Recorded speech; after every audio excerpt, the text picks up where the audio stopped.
So I really had put music down for a minute. Not like it was like unspoken. Like I didn't really say anything to anybody. I just kind of just wasn't touching it for a minute.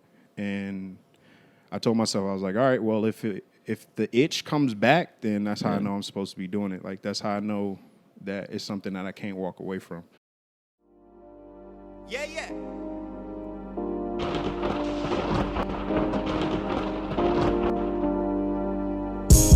Black beans on Sunset with the top missing. That good count on my mind got meals in. I've been waiting on this moment for a long. What up, everybody, and welcome back to another episode of Into Deep. I'm your host, Alan Vasquez, with my partner in crime, Rudy Perez. Know what it is? We back in the building. If you guys haven't already, go ahead, like, subscribe, comment down below, and leave your suggestions. We are open to all feedback, all constructive criticism.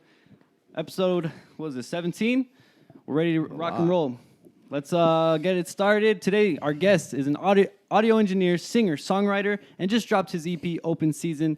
Let's give a warm welcome to the LA artist, DASHMILLERSAYS. Yeah.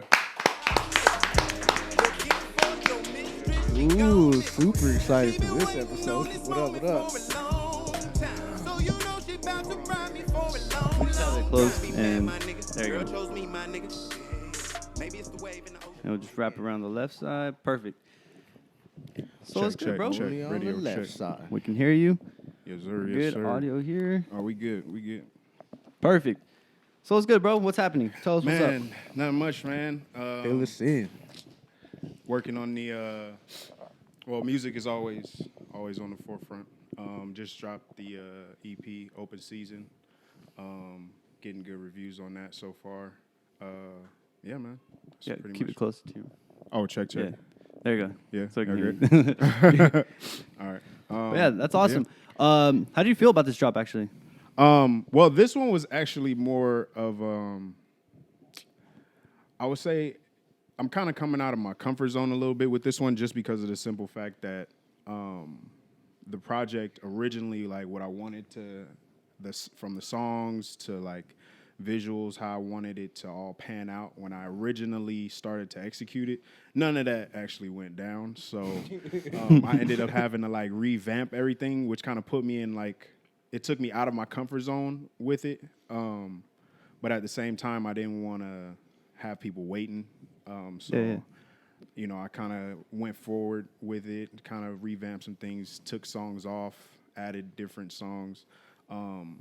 Some of the songs I was actually a little bit uncomfortable about too, but they ended up being the ones that were like fan favorites. So, Which one? Long Time is one of them. Really? And then, yeah. Dude, that's like my all-time favorite. I'm not gonna lie. The other one is not Wave. We knew Wave was gonna be pretty good. That's mine right there. Waves. That's my track Yeah, right there, dog. Wave and Long Time have been like the two top ones. I think. Oh, and Fall Down, which is the first track on there. Yeah. That one also, I didn't really know how people were gonna like receive it, but it's been actually getting good reviews also. So why do you think it was like the ones that you were thought that were iffy? Honestly, I think that you're kind of focused on certain songs. Like when you're releasing a project, there's certain ones where you're like, okay, I'm pretty sure like this is gonna be one. They'll like this one, But then there are some songs sometimes that I'll pick and I'm like, I don't really know if it's necessarily the vibe that everybody's on. But I'm also a person that's like all for kind of like, I guess you could say the lab rat theory, where like I want to test it out. Yeah. I want to see if people are going to rock with it, if they're going to like it or not. Even if in the back of my head, I'm like, don't do that shit. Don't put that out. Like, don't do it. It's still just as important for me to like find out if the people are going to like it or not. So, yeah, that's probably the main thing. Like just trying to make sure that people are going to like the project as a whole. But still, I'm still a new artist, so I'm still learning every time I drop something, I learn more of like what people like from me, and so now I'm getting into a pattern where it's like, okay, they want to hear more of this. They want to hear, more love songs. They want to hear me kind of talk my shit a little bit more, you know, certain things like that. So I'm just learning that part of my fans. You know, before it's like in the beginning you're learning your craft. Then the next step is like, okay, now how do I present myself to other people? And then after that, it's like, okay, now what do they like that I do? So I'm kind of in that stage now where I'm trying to figure out like what it is that they like. So if when you make music, do you go off what like your fans want? No, actually, when I first make music, it's literally just off of like my feel, the vibe. But the way that I've been making music lately is just create more and more content. Oh, you for know, sure. not really putting Like that. any type of limit on myself. Just anytime that I feel a vibe or, you know, an opportunity hits me to be able to like create music, then I won't turn it down. So doing that allows me to have like a better catalog of stuff to choose from. And then so I'll just kind of pick from there. So I guess it's almost like seeing what it is that they like out of my brain, like what I've already, you know, it's like, all right, I made these. Let's see if they like them, you know, and then if they rock with them, then it's like, okay, cool. Then let's make some notes, and then we'll make more of that moving forward. And if they don't like it, then we'll just make it every now and again. Doesn't mean that we're never gonna make it. And like going back to that lab rat theory that you're just saying, like the ones that you tested, you said that they're the best ones. Do you think because you pushed yourself a little more, or like you just like you tested like a different sound? Because I feel like there was like a lot of parts on was it Long Time that is just like it like gripped you back into the song. Yeah, I think that. Well, even okay. So for example, like with Long Time was like an experiment for me altogether because it was like it's different from what I normally do. Like normally I'm doing like more like vibey, kind of chill, laid back type of songs. And You don't consider that one a laid back song? compared to like everything else on the project, like compared to like, you know, I think that Fair enough. my whole style altogether is like chill. I feel like, but I think that was a bit more upbeat as opposed to a lot of the other stuff on there. Oh, okay.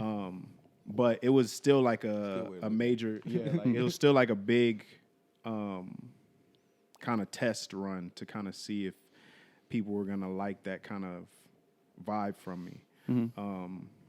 So yeah, it was definitely me stepping out of my comfort zone with that. Yeah, pretty much. I like it.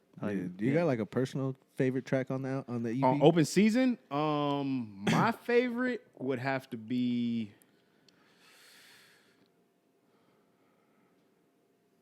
It would have to be Long Time.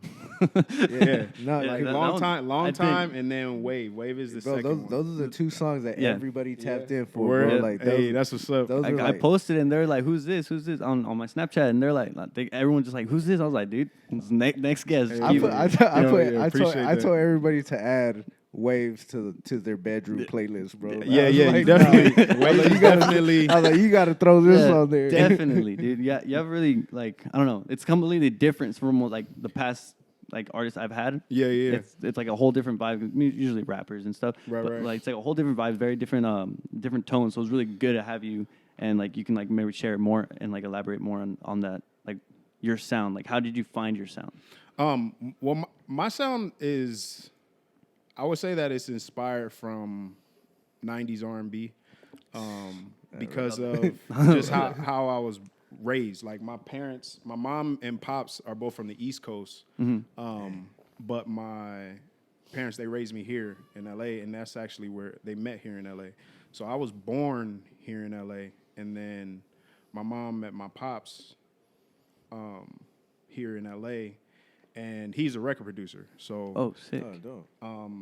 growing up around him, you know, I was around people like Babyface, Bobby Brown, like just around, like in the room. Like I was the knucklehead kid running around breaking stuff, but just what I've learned is that being around that energy, it plays a huge part. Like, believe it or not, just being around those elements, it kind of sparks the inspiration. And I find myself like now that I'm older, tapping into those like those past moments and memories, just like the vibes and like being in the studio and watching them do take after take and layer in vocals and stuff like that. And as a kid wanting to go home, but now those are the same things that I do just in my own practice Yeah. in the studio. You know, just the same things that I watch my pops do. So I think that definitely influenced a lot of my music. Yeah. Is 90s R&B, being around my pops and all of the work that he was doing.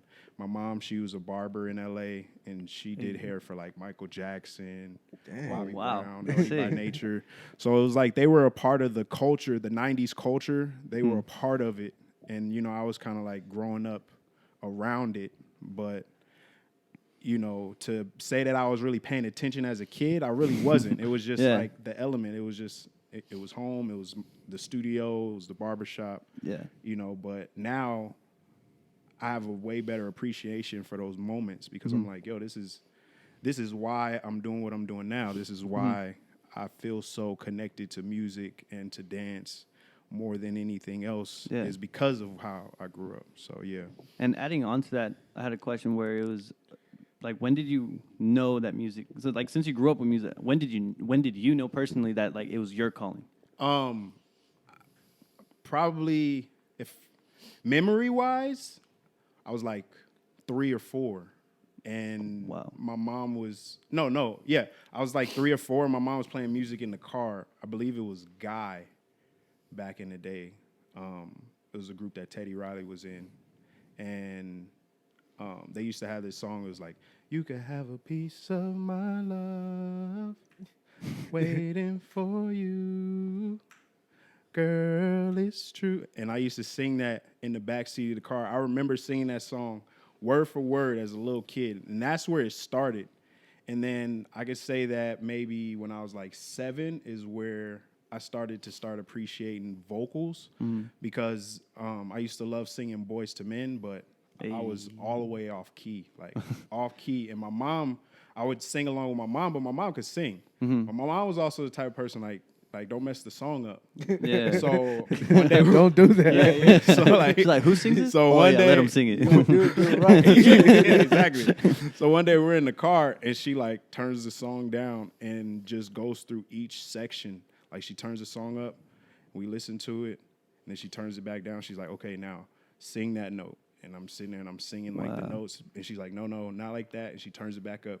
And we did that through the whole song, rewinding it and all of that. And that was probably like my first actual like appreciation for it more than anything. Was doing that whole process with my mom. So you're always like training. yeah, that's kind of how I felt. Like, but not in a like forceful way. It was just kind of like, you know, I wanted to sing along. She didn't want me messing up the words type of vibe, you know. So she kind of just started to teach me, and I was just always passionate about singing. So, you know, I think she kind of recognized that too. But yeah, that was probably where it all started for sure. Looking back on that, do you like appreciate those times? Like, yeah, career-wise now? Yeah, for sure. Like, there's been moments like where I'll be around certain people and I'm like, damn, like this dude, he's literally been like playing the piano since he was shitting on himself, or like he's been like holding the keyboard since he could like barely walk. And I'm just like, I just showed up. You know, I started writing songs, taking it serious when I was like 21, but then I look back and I'm like, man, I've been kind of in this. I've been around it my whole life. So even though I wasn't necessarily the protege, that doesn't mean that I wasn't there to see the process, to understand how everything was kind of going, you know. So yeah, that kind of definitely for sure inspired with everything that I do right now, for sure. And the artists that that you said that you were sitting in the room with, those are the ones who inspired you as a kid, or yeah, for sure. Yeah. Babyface, Bobby Brown. But it was more so because like I was a fan of their music. You know, like I loved listening to Bobby Brown. I loved listening to Babyface, Johnny Gill, Tevin Campbell. Like all of those guys, they were all people that you know, I looked up to just growing up as a kid. So, but yeah, for sure. They definitely influenced me. Hang on. Oh, no, you good. Zeus.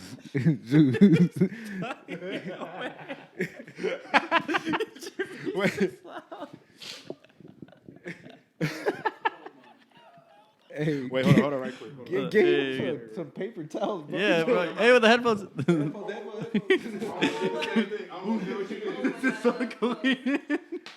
Just get Get him some tissue, bro. I was like, bro, he's sweating. because the sun hit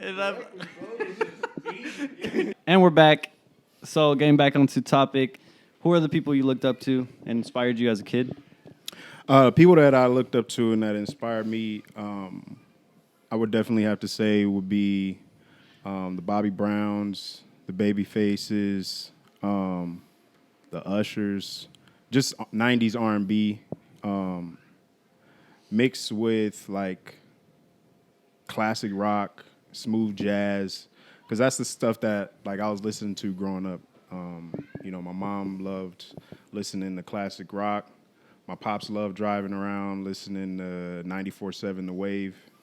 If you're from Cali, then you already know that's like those are the vibes. So, yeah, that was what inspired me growing up for sure. Oh, dope. What is your favorite part so far as like in your career? First would have to be collaborating. I love collaborating with people. It's just inspiring to be able to link up with somebody and you guys literally put your brains together and come up with an idea from scratch. So I love that part of it. And I also love doing that just by myself. Like the process of turning nothing into something, you know, taking an idea that was in my head and then putting it out on paper and then structuring a song behind it, and then to have other people sing it, you know, and then that same bug that was in my head is now in their head, you know, just that whole process. I love that process that being an artist and being creative does. Like, I like that whole process from the music side and on the dance side, because dancing is also something that I've done probably longer than music for sure. So yeah, just being able to take something that's in your head and then turn it into something that other people love. That's probably my favorite part. No, that's dope. Dang. I like that. You're touching on this whole dancing part. I see you crumping and stuff on Yeah. Instagram. That was my first love. That was what I was doing before I was even doing music. Do you do that stuff? Like, do you dance battle for real, or you just kind of I haven't. I mean, I haven't been in any battles in some years now, but yeah, that's the culture that I come from. Just the whole crump culture. That was what I was doing before music, before I even thought about trying to sing for people. It was dance. Dance was my whole life. When I see you crumping, I'm like, damn, bro, I want to fight somebody now, dog. Like, hold up real quick, bro. Like, yeah, crump is extremely aggressive for sure. No, yeah, but and then as far as that goes, like I had some followers, especially female followers. They touching with your Instagram. Yeah. They compared you a lot to Chris Brown because you're singing. Oh, with the dancing, singing and the dancing. And then they were like, yeah, he needs to be in not Stomp the Yard. Oh, yeah. I was like, yeah, bro, like that. Yeah. That's what's up, man. Shout out to Chris. How do you feel about like being compared to somebody like that, though? I mean, honestly, I really don't even. I really don't take it into. I really haven't really. I don't really take it into consideration, only because, like, I don't see myself as a Chris Brown. Like, I know what people mean when they make the comparison. Yeah. Like, oh, if I'm singing and dancing, you know, that kind of makes a similar comparison. Yeah. That gives people something to kind of like familiarize themselves with when it comes to you. But yeah, I just kind of I take it more as a compliment than anything, as in a way of like, these people, they see me in the same circles as Chris Browns or Ushers, or like, those are people that I look up to. You know what I'm saying? Because they're in a position that I want to be in. So when people say, oh, yeah, you remind me of a Chris Brown, you remind me of a Usher, things like that, in my head, it's like, okay, that would make sense, you know, because of those same artists being people that inspire me at the same time. Do you feel like you're like on the right track as far as being like like not necessarily compared to them, but in the same almost category as them? Yeah, I definitely feel like I'm on the right track. I think that because I'm taking a different approach to it. That how I end up there, how I get there is definitely gonna vary. You know what I'm saying? But I think that I'm definitely on the right track. You know, as far as just staying consistent. You know, making sure that I'm constantly ready for anything. You know, whether it be writing with somebody else, putting out a project, an interview. You know, just always making sure that I'm prepared in my craft. You know, no matter what. And when you performed on stage, like, how was your first time? My very first performance was terrible. It was fucking awful. It was terrible. One of the homegirls actually put me was it on singing or dancing. Yeah. My first dance performance. Yeah. My first dance performance. Killed that motherfucker. Hell no, that shit was trash too. I lost. It was a battle. I lost. I lost to who did I battle? I battled this guy named Larry the Clown. Shout out to Larry. He's another dope dancer just in the culture as far as the crump clown dancing community goes. And yeah, I was in like high school and I battled Larry and yeah, I got slaughtered. I got slaughtered bad. Like, but the whole time I was just sitting there like geeked because I was just like, yo, man, this is Larry the Clown. I look up to this guy. Yeah. Like, Yeah. there were some moves that he did that night that I had sat in my room trying to master and like stuff like that. So I still saw it as like an honor, even though like, yeah, I lost bad. Same thing with my first like singing performance. I did terrible.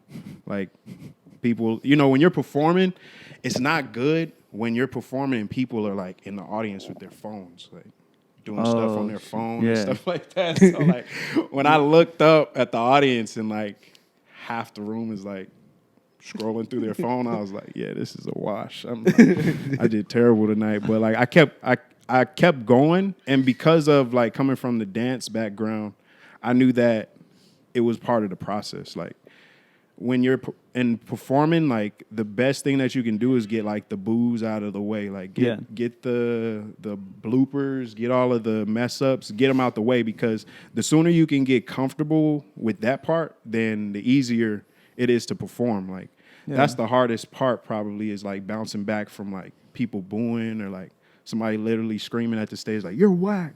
Like from the audience, that doesn't seem like much, but yeah, let somebody like scream something at the stage, bro. Like you're like, yo, man, like I'm probably not gonna perform for a couple of weeks after that. So yeah, my first dance performance and my first singer performance, I did terrible.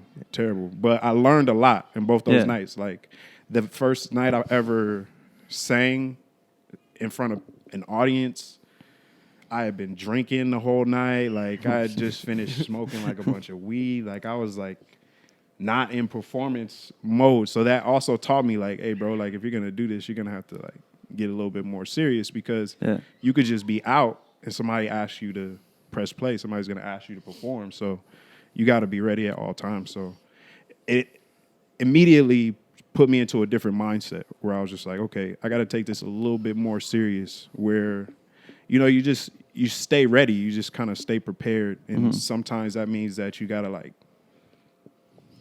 step off of another course. You know what I'm saying? Like, example, not drink as much when I go out, because somebody might want me to fucking sing or something like that, you know? But, yeah.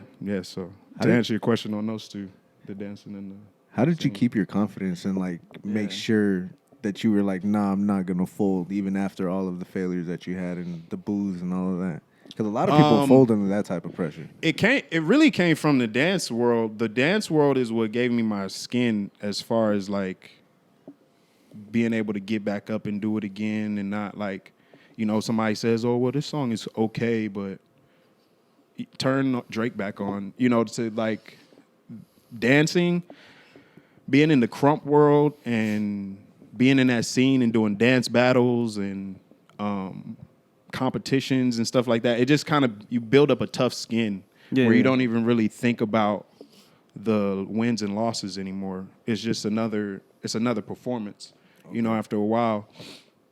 In the beginning, like when I first started dancing, like, yeah, it's about winning. It's about, you know, everybody knowing your name, stuff like that. But then after a while, you win so many, you lose so many. Then it's just a matter of like being a gatekeeper to the craft, so to speak. So I think that was my first mind getting into music, is that I wanted to be somebody that other artists could come to and be like, hey, bro, how do you do this? Or, hey, bro, like, I see what you're doing.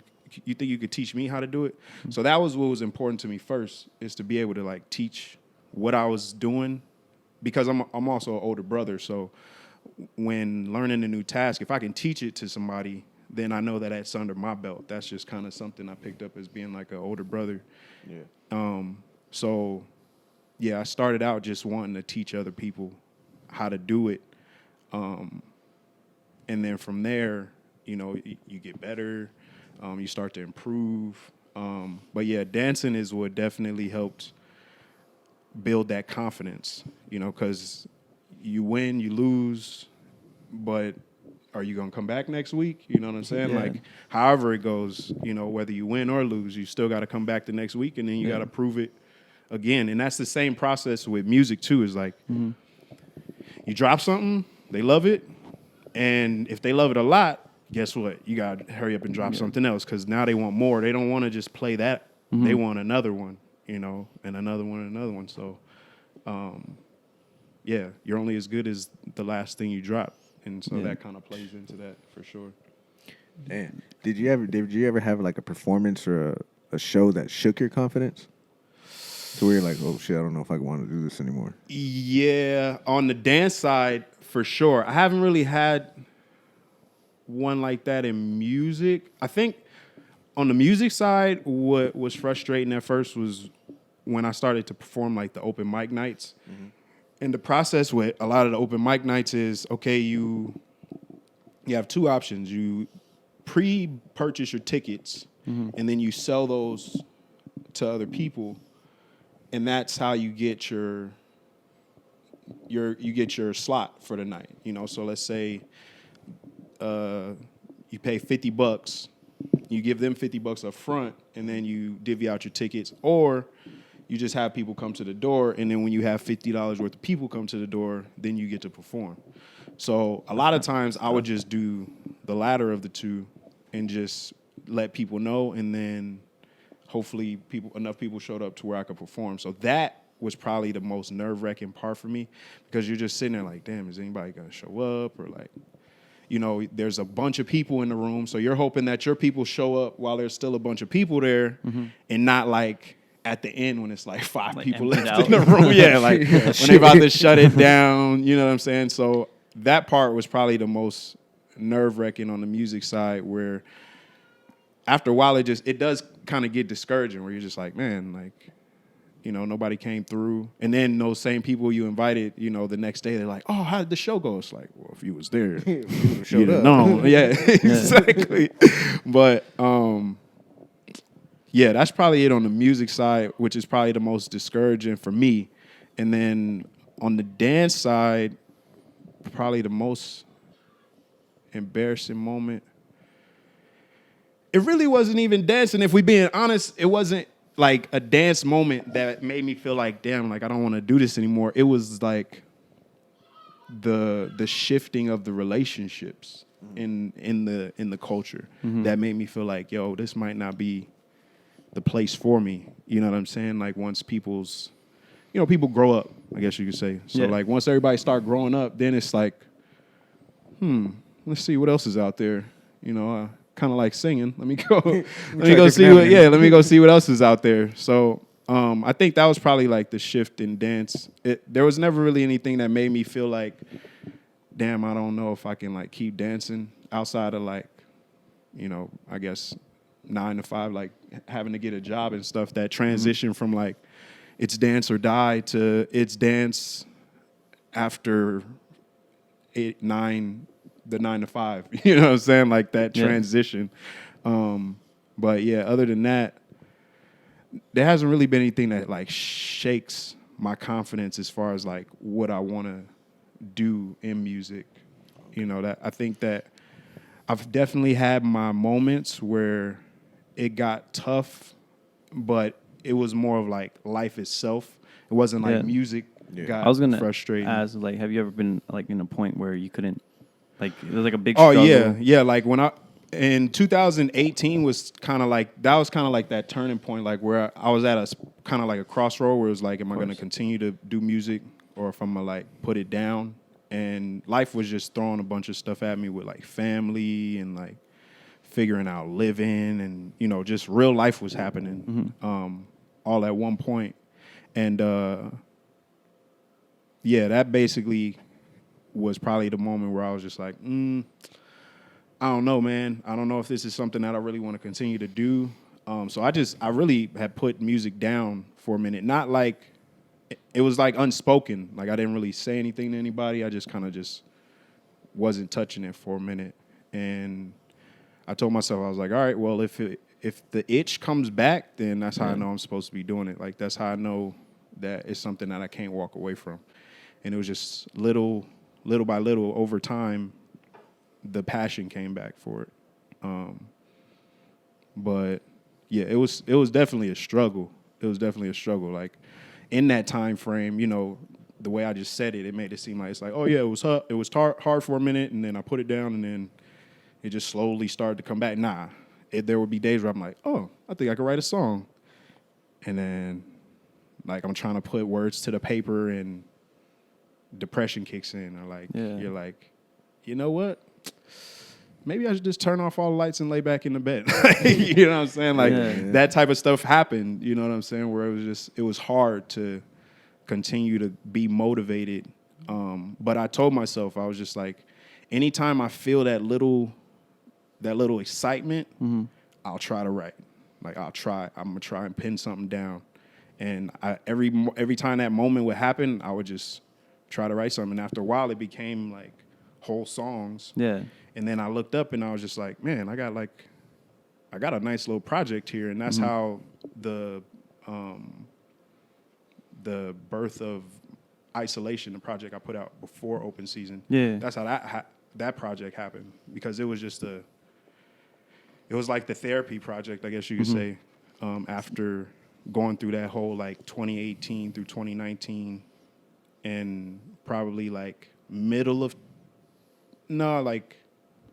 probably like beginning of 2019 is where I started to like get it back. I guess you should say get it back. And like, you know how some people like they journal down like like their feelings or something. Was that considered like your journaling? Yeah, music has always been my journal. I've tried to do like actual like journals, writing down journals, but I have a hard time writing things down that no one's gonna read. Like it's weird. Like if I know nobody's gonna read it, it's like, okay, well then what am I writing it down for? And I know that getting it out of your brain, it makes a huge difference. It helps with the therapy process. So that's where the music kind of came in. And like I have like voice memos or just little scratch songs that nobody will really ever hear. They was just kind of like journal moments where I'm just like maybe like singing out frustrations, not really with any type of like rhyme or reason type of stuff. So yeah, music's for sure been the journal. Oh, that's nice. Over everything. Also, kind of now thinking about it, music also sometimes it starts out as just a journal entry. So to answer your question, to say that it's not, I don't journal, that's not necessarily accurate when I think about it, because a song that I write may just end up being like something I jotted down. Yeah. Like I have a song, Ring the Alarm, that I did. That was like one of my first songs that I really sat down and wrote. And yeah, that one started out as just like a journal entry. I didn't really have any melody or anything. I wrote it down. And a lot of times I'll try to come from a place of like being clever, wordplay and stuff like that. But Ring the Alarm was just me writing down how I was feeling. And then the way it came out, that's exactly what I wrote down. So, damn. Yeah. That's really cool. Bro, that was one of those moments where I'm just like, nah, I'm gonna stay quiet and I'm gonna just listen. Just listen. Like, nah, bro, like that. I was really just like, nah, man, like this is really one of those times where it's just shut up and listen. Like, Yeah. don't like listen to give a reply. You know what I'm Exactly. saying? I was Yeah. just Like nah. that's why the only thing I can say is that that's awesome. Yeah. Like that's Yeah, so yeah. cool. Like just Oh, yeah, to appreciate hear you that. and like have people hear you and like actually inspire like even like younger people Yeah, who are for trying to get sure. into Bro, it. I want to get my bag now, bro. No, man, like that was really like one of those moments, bro, where I was just like, damn, like this is Yeah. dope as shit, man. Like to hear your story and get more of like an insight on your side. Yeah. Like that was really like humbling in a way, you know what I'm saying? It's Hey, just like you appreciate think you that, got man. your own Appreciate stuff, that.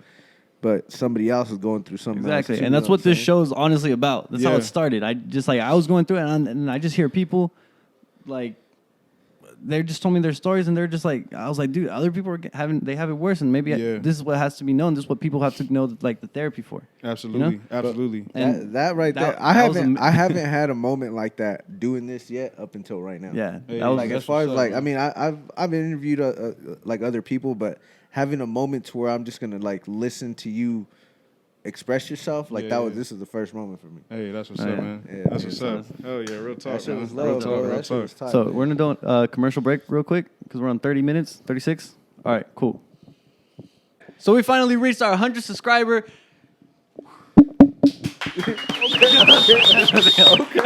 So we'll be doing a giveaway on the 20th episode. So please make sure you guys tap into that one. Again, if you are female, we have a cosmetologist Yes. who will be taking Yes. care of you. And if you're male, of course, my boy Rudy will take care of you. You know what it is, man. Tap in, all that stuff. Yes, sir. So that's going to be the 100th giveaway, correct? Yeah. So it's going to be the color, the blue and yellow over there. It's going to be one of those. It's going to be one of your choice. So I'll contact you for all that stuff. Now get back to our regularly scheduled program. Cool. Dang, guys. I think that was pretty dope, man. Yeah. We gotta have like this crazy commercial. Is this Spanish? Hey, what's up, man? How we doing, bro? Oh, nice. All right. We just had a little drop in. He just got thirsty.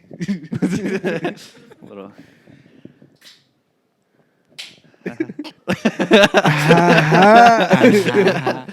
All right, getting back to the program. What is something that you have changed about yourself that you did not like before? That's a good one. I would have to say trusting my thought process, like trusting Okay. my own thought process from just with everything. I think that when there's a time when you're going through like growing up, just going through life in general, where a part of building your confidence is also being confident in your own thought process. Like, you know, trusting that what you're thinking is the best decision for you. You know what I'm saying? And that was tough for me in the beginning. Not because I was looking for like inside influence, just like, is this something that people are going to resonate with, whether if it was something that had to pertain to my music, if it was just something with me in my personal life. You know, like I was saying earlier, going through that year of just really reflecting, rebuilding myself, reconstructing everything about me. In that process, there's a time frame or there's a space in time where I wasn't necessarily confident in, like I was saying, like my thought process, like how I was like projecting myself to the world, I guess you could say, if that makes any sense. You know, like if it was a song, you know, if I'm writing a song, it's like, well, are they gonna like these words? Is this even cool? Is this something that somebody would even say? You know, just little things like that was definitely probably one of the toughest moments. Trying to just be confident in my own thought process, trusting that what I was thinking about my process was the best, and learning that it was. You know, nobody else can really tell you what's best for you but you. Yeah. You know what I'm saying? So at the end of the day, coming to that realization where you know, you asking myself the question, like, oh, is this something that resonates? Does it make sense? Is it gonna work? And then getting past that point and then realizing like, yo, if it's in here, then I should probably execute it. Like, if it's something that I feel like is a good idea, then I should execute it. You know, because that's where all the ideas start. Like, it starts with one individual or a group of individuals, and then other people latch on. But before anybody else said it was hot, you had to say it was hot. Like, you know, I had to say it was hot. So, do you consider yourself like a risk taker? oh yeah, for sure, all the way, all the way. I'm the risk taker in my family. Like I said, like the whole lab rat theory. Yeah, like, that's kind of where that comes from for me, because I'm the one that's like, oh, what is it? Okay, how do we get it done? All right, let's do it. And they're like, well, but there's an 80% chance we could fail. It's like, well, we'll know after that how not to fail. Yeah. You know, so I rather like get it out the way. Like, let's get the failure out the way. You like know? taking like, the 20% of yeah, positivity. like I was the kid that like, oh, you get 3 chances to take the test. I'm bombing the first 2, just guessing. Because on the third one, I'm going to know all the answers. Like, that was me. That was yeah, exactly. Like, These two weren't the answer. Yeah, these were not the answer last time, so it's only this one now. Like, that was me. So, yeah, whether it be just testing it out or it just coming down to process of elimination, yeah, I'll go that route first. Like, when I think about it, like, I'll take a risk way before I'll, like, do the research. And, like, you know, sometimes I'll find out later, like, damn, if I'd have just, like, read a little bit, maybe I wouldn't have had to, like, jump off this side. I could have took the stairs on that side, you know, stuff like that. But, yeah, I find it better to just take the risk. Just me personally. It don't always work out. You know what I'm saying? Like, it don't always, I mean, that's the point of taking the risk. Exactly. Yeah. Like, it doesn't always work out. But I learn more. Yeah, like, definitely. I learn way more that way than to just. I feel like this is like a message for like all you guys, like at home or wherever you guys are listening to this, watching this. Take risks. Yeah, for sure. Take risks. Do everything you possibly can. Like, we don't have time. I'm 22, and I just want to say that we don't have time to waste. We have nothing for bullshit, nothing for, like, you know, wasting for somebody, like, wasting time on somebody that is not even going to pay attention to you. Straight up. Just take the risk. Do whatever you want to do, because nobody else is going to do it for you. That motherfucker's spitting right now. now. Bars. Okay, Allen. Bars. Shit. I don't know where this Allen came from, but I'm liking this about motherfucker. to interview him in a minute. Finally, shit. Just let. Been waiting for this You moment. just got like, I came to like a lot of conversation like with older people. Like, I've hung out with older people, and they always tell me like, "Look, I don't have time to waste, so don't waste my time." Yeah. And me taking in that information, it's just like, "Hey, we don't have time." Like, he's right. None of us. Being young, being at like young age, I advise this to anyone younger than me. It's like, don't waste your time on things that you know is not going to get anywhere. Yeah. But take the risk, but just do it the way you want to do it. Don't have somebody else tell you, because the moment you have somebody else tell you, you're going to be, you know, digging a hole, bro. I promise. Facts. It's a proud moment for me right here. It's a proud moment. Getting back to proud it. of you. Sorry, I like totally went Almost sidetracked. soft Allen. Just That's wanna what I'm get that talking out about. He said, say what you just. Say with your chest. We're going to do some push-ups after this. I want to work out after this. Oh, I'm hungry. All right. Anyway, let's get back to it. What do you expect in like the future? What like projects coming out? Well, okay, so my process for putting out music right now is it's calculated, but it's not. So, like, I know that every month for the rest of this year, I want to put out something, whether it be a single or EP. I want to put out some form of music. It'll vary, you know, like it might be just a single leading up to an EP. It could just be another EP, kind of like Open Season was. But I think that's like the surprise of it. You know, like the music is my gift. Then what I'm going to give is like the wrapping paper. You know, so it could be, like I said, it could be a single, it could be an EP. But moving forward, I'm going to be continuing to drop stuff every month, just to keep it fresh and new, giving people new stuff for sure. That's nice. We're gonna get a rap song out of you. Well, it's funny you say that because there's actually a song floating around right now with me actually rapping. It's got like some quick little bars on there, but yeah, it's in the hands of somebody else. They actually just hit me up a couple days ago and sent me like the promo photo for it, so it could show up soon. It's crazy you even ask that because it could. Yeah, you could hear me rap. It's out there somewhere. We just gotta You find could be it. hearing that Nice. pretty soon. And do you want to get into the speed question? Do you have any more questions? Can we get to speed questions? No, I got some other stuff, but go ahead. And do We can the go speed in. We can go into. No, just that's tap- cool. Go ahead, do All the right. speed questions. So we're gonna do a quick speed round. Again, it's like only like 5 questions. So I don't know. Ice Damon, thank you for sending in these questions. You're the best, dude. Shout out to you. Favorite Pokemon? Favorite Pokemon would have to be Charizard. Charizard.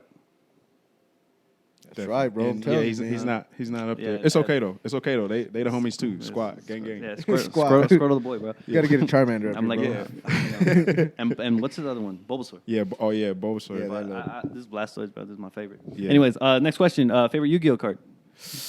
I wasn't a big Yu-Gi-Oh fan, What other? but I had a friend. I still got a story though for you. I had a friend in Run it. high school that he loved watching Yu-Gi-Oh, and I couldn't understand it. So we would literally like run home, and while we're running to the house, we're texting people, trying to figure out who's home so we can go by their house so he can catch the show, portions of the show. And then dip out. On our way to the house because he don't want to miss the show. So like while we're heading to the crib, he wants to like stop at somebody's house, catch some scenes, and then like keep going and go to somebody else's crib. So yeah, I didn't watch Yu-Gi-Oh, but that was my experience with the Yu-Gi-Oh. I was Pokemon all day. Yeah, that's But, what's yeah, he was definitely. you have Pokemon cards? I don't anymore. I wish I did, man. I really wish I did. Bro, see how much those things is worth now? Bro, I Bro, got Blastoise, the only reason bro. the only PS reason I don't have them is because like we had a storage unit when I was younger, Yeah. and we ended up losing the whole storage unit. I had damn. everything in there, like Pokemon. I had like thick. Yeah, I'd probably be able to put somebody through college with the Pokemon cards I had. Nah, I mean I got one card and it's my Blastoise. That's why. And that's one. I think it's like I think PSA 9. I think, but There's only 9 of them? yeah, no, it's the what's it called? It's like the rarity of it. Oh, yeah, like yeah, the, yeah. Rarity the of the class card? of it. Yeah. Yeah. But yeah, it's my money right there. Hey, Invest in something that will make you money. Don't waste facts. it. Sorry. Favorite Star Wars character if you like Star Wars. Darth Maul Bro, all day. greatest All day. Sith Lord Yeah, ever. Besides To ever Anakin do it. Skywalker. Hey, cause Yeah, for sure. Yeah, Anakin, yeah. but you know he killed kids. Yeah, yeah. He was a savage. That's how cool. That's how you know. But like Darth Yeah. Maul, like going Beast. going complete. He used his Sith Lord powers to make him more powerful. Yeah, to make him more powerful. That's- It's dangerous. Cold blooded. Yeah, I thought that was. Hey man, you can call it what you want, man. We'll be some nerds. It's yeah. okay. Hey, Nah, bro, what the Gang, hell? gang, Like, gang. be your fucking self, bro. Shit. Geek gang. top 5 artists. Top 5 artists. All right. So we got Usher. We got Music Soul Child. That's my We guy got right there. Tank. We got on the rap side, DMX, and man, for the 5th one, trying to think if I should. Well, I already did. I gave 3 singers, so I could give another rapper. No cap, I have to say Zeus, man, Big Zeus. That's one of my. He's definitely in my top for sure. That's not even capping. Not even saying that because he's in the BC, building. we in the Yeah. building. Yeah, that's dope. The boys got bars. Favorite lyricist. Lyricist? Favorite lyricist. Said that right? Yeah.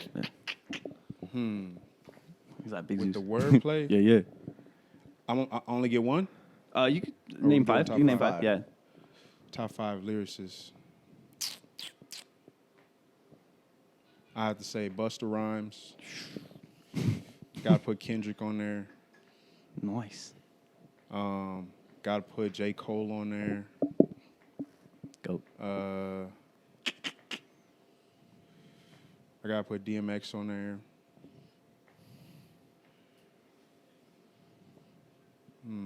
Trying to think. He's like myself. The vocalist. Yeah, and I have to say Big Zeus again, man. I'm really sitting over here thinking about it. Like, yeah, it's gang in this thing. It's just, it be like Hey, that Zeus sometimes. is showing me Zeus some got some tracks, bars, bro. man. I'm telling I know this. I know this interview's about me, but that guy's been growing, man. I'm proud of him. Nah, Zeus is showing me some shit. It's gonna be a What? cold summer, bro. It's gonna be a cold summer. cold Icy summer merch. Cop it this June 20th. Yeah, Sorry, I had to do Way to plug yourself. Way to plug yourself. you know what I'm saying? Way to plug Got to. yourself. So, hey, icy summer, we got this. Straight like that. You want to get into some of your questions? Yeah, what's more for like career wise? Perfect. What are your career goals in like the next 5 years that you see really happening, like working towards? I feel like I'll have in the next 5 years. I know that I'll have a better understanding of my entire brand as a whole. Like I'm at that place now where I'm starting to understand like how I want to attack, how I want to execute certain ideas, but the full picture isn't necessarily there yet. Like I'm still piecing it together for that 5-year plan, like you say. Okay. You know, so right now the first portion of that is building the catalog. You know, Yeah. One thing that I'm learning is that, you know, content is key. And as we continue to progress, I strongly believe that we're going to look up one day, and the same way that at one point in time you could get a gig on a TV show, on a national TV show, and not even have to audition. You just had to have a certain amount of followers. There's going to come a time where you're going to get work based off of how much content you got. Like how well can they, or how can a company take you or hire you and walk away and you run the show? Like I feel like that's going to be the new thing where it's like, oh, this guy, he's got a 10-year track record of just being consistent with releasing work. Yeah, we can work with him. Like it won't matter your accolades. It won't matter who you've worked with. It's just going to matter that you were consistent. So that's what I'm kind of shooting for, like staying consistent. Because I think that that's the next big piece of equity that you'll have. You know, for this last decade, it was your followers. Your followers got you gigs, so much so that we started paying for followers because that was, you know what I'm saying? That's like, beyond me. People was out here paying for followers and doing all of that. So, you know, now I think that, like I said, it's going to get to a place where it's going to be like, okay, how much content you got? You know, oh, you got 3 seasons worth of a podcast? Okay, well, we'll pick up the first season as a pilot. Yeah. And if it does good, then we'll take your other season. Like, I think that's going to be the next wave, you know? Yeah. And what about your biggest goal career-wise for this year? Like, what's the biggest thing that you want to accomplish this year? Placements. I want to start shooting for more, like, TV, film placements. Okay. I'm starting to have more friends that are in those areas. So... yeah, I'm definitely going to be in the midst of, like, dropping projects. There's also going to be sets of songs that I'm putting to the side that'll just be for, like, shopping for TV, film, stuff like that. So, yeah, that's the next awesome execution for me.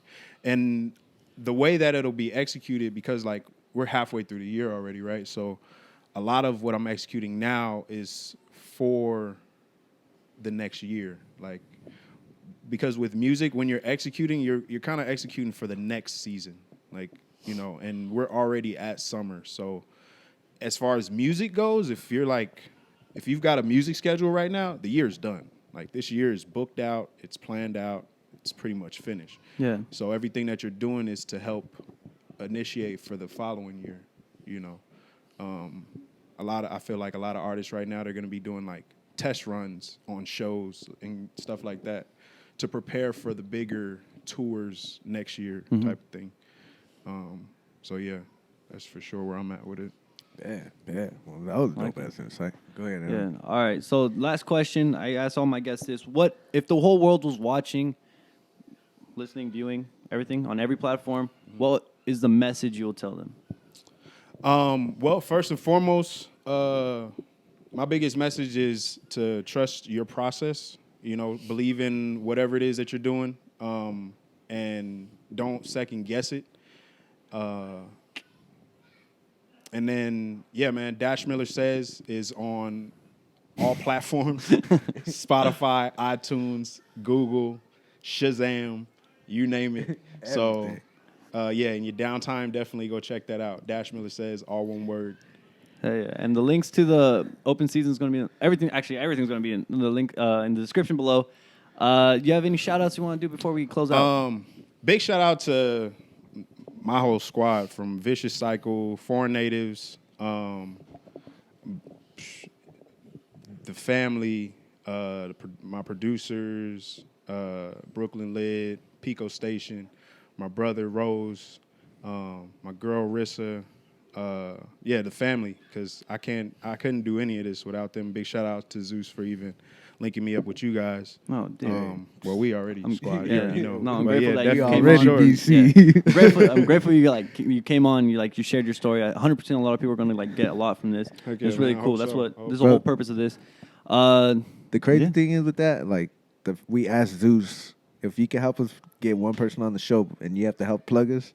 The first name that came to him was you. Hey, that's what's So up. That's that's what's up. love That's on both ends from Real you talk. guys. Yeah. Real talk, man. Yeah, That's man. pretty That's the bros, man. Really out here trying to get this, make it happen. Not trying, we making it happen. We making it happen for sure. Because the Trust try me, is man. to Yeah, yeah. fail, and we're not failing. Exactly. We go full BC's 100%. coming with some shit this year, man. Yes, sir. Can't wait. Everybody, check it out.